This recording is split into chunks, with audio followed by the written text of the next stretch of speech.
Hi, this is James of FluentGreekNT.com. In my last video, I covered the best resources currently available for Biblical Greek. I wanted to make a follow-up video explaining when and how to use these resources.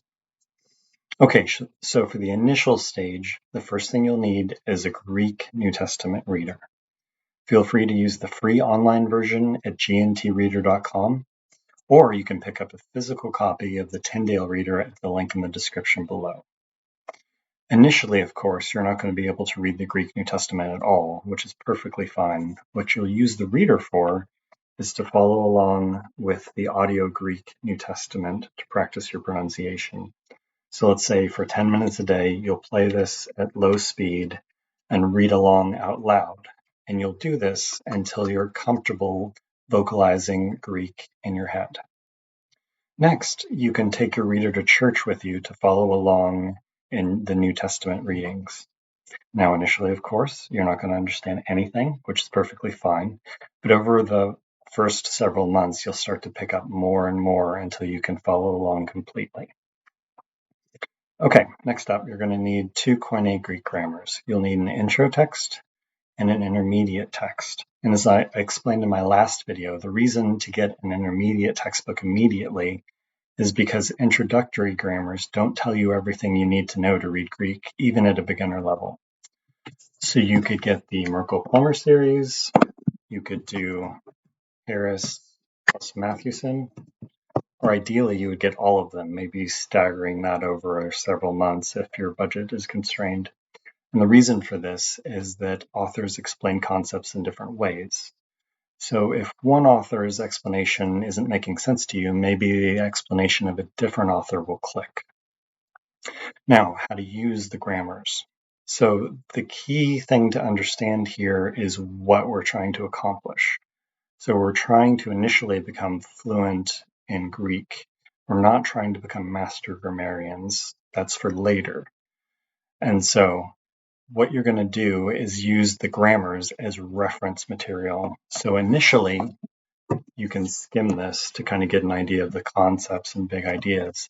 But after that, you'll spend most of your time actually reading Greek, using your textbooks for reference when you have questions or things don't make sense to you.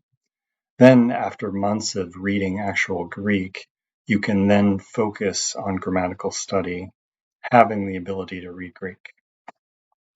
Okay, so we've got our Greek New Testament reader, we've got our audio Greek New Testament, an introductory grammar, and an intermediate grammar. Lastly, we're going to need a Greek course that focuses on fluency. So I encourage you to sign up for FluentGreekNT.com. So this is a fluency-based course that offers a free 2-week trial. So you'll start out with learning the alphabet and pronunciation, basic vocabulary, parsing flashcards, and then you'll start out reading simple phrases with explanations, and then simple sentences with explanations, and then finally you'll move on to the Greek New Testament itself, which has been sorted by complexity so that you're starting out reading simple verses, and then by the end of the course, you'll have read several thousand Greek verses multiple times. Okay, so this initial stage will have taken you somewhere between 6 months to 2 years, depending on how much effort you put into it. Okay, so at this point, if you haven't purchased a physical Greek New Testament reader, you should do so because you're going to start to transition to the reader phase of your study. And then secondly, you're going to want to get a lexicon such as BDAG or Denker's Concise Lexicon.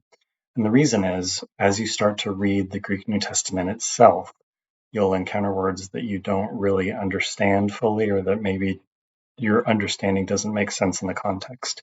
So you can go to the lexicons for reference to kind of fill in and flesh out the word's definition. Okay, so during the reader phase, you're going to focus first on the Greek New Testament. So in the description below, I link to a page where I tell you the order of New Testament books to read through. So you'll start out with John's writings and then ending up with harder books like Hebrews and 2 Corinthians. After this period, you can then start to supplement with the Septuagint, which again is the Greek Old Testament. So at this point in your study, the Greek New Testament is just part of your life. So you're going to read this hopefully daily or every few days for the rest of your life. But you're going to supplement your study with the Septuagint and the Apostolic Fathers reader. Okay, lastly, once you've gone through the reader phase and have read the Greek New Testament, the Septuagint, and the Apostolic Fathers, really the last thing you can get is the Greek New Testament itself. So you can get something like this Nestle Aland edition. And the reason you would want this, despite it not having helps, is it has the key textual variants in the various manuscripts, which can be helpful to understand alternate readings that may be possible. Okay, so that's it. Resources from beginning to fully fluent. I hope this was helpful to you. If it was, please like this video and consider subscribing to the channel. And again, please sign up for FluentGreekNT.com. It's a free 2-week trial, and it's $15 a month afterwards, so it's less than 10% of the cost of traditional Greek courses. All the best.